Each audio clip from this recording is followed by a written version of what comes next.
Hey guys, welcome to days 90 and 91 of this barn build.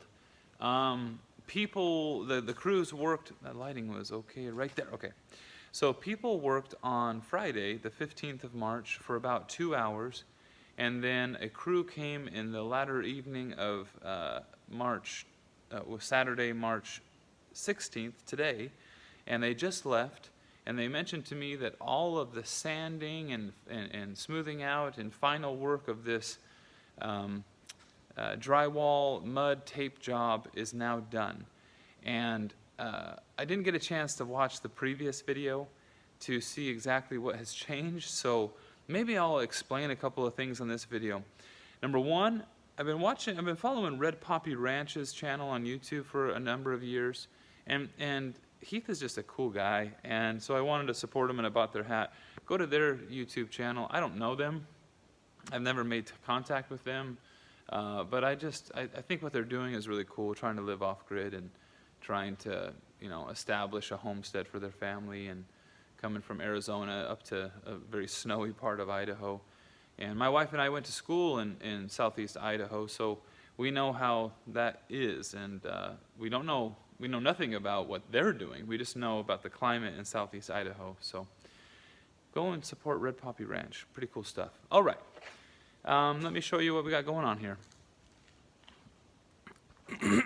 Okay, so the drywall, they said that it's completely ready now for priming, texturing, and paint, and then painting thereafter. Okay, so for those that have a very keen eye to construction, you're probably looking at this and saying, yep, that looks ready. To me, it looks pretty darn good. They've had to establish, they position this scissor lift into this position, and then put two 2x8s across to get them the height they need to finish the job up top like that. On Friday, I believe, I can't remember if this is new or not, they put the MDF paneling on this side of the wall.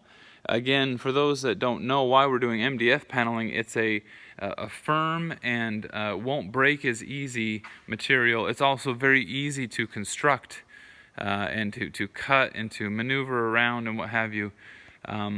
But because it doesn't necessarily have a paper finish, it's a particle, it's a wood finish, right? So kind of a particle board type of thing.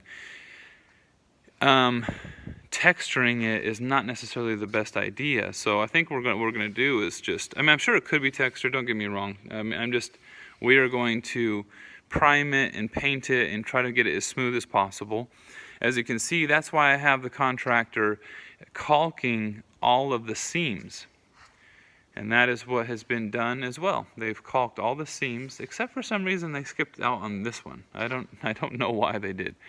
Now on the top side, they're going to take the MDF paneling, and I've asked them to go as clear and as high as possible. Even though the backing kind of ends right there, I want them to go as high as possible, so that that blanket, that VR-facing blanket, kind of gets hidden as much as possible. I've talked to the electrician. The electrician is just waiting on the painter to do his job. Then that will be something we can update you on.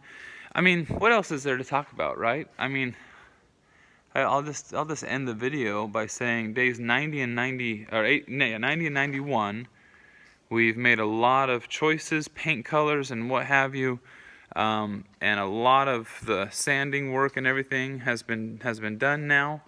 And on Monday, the crew comes to do all of their painting and texturing and all that fun stuff. So yeah, working out well. Thanks so much for watching this video. I usually like when people, oh, look at that. I usually like when people finish a video by looking at you in the eye, so I'm going to do the same thing.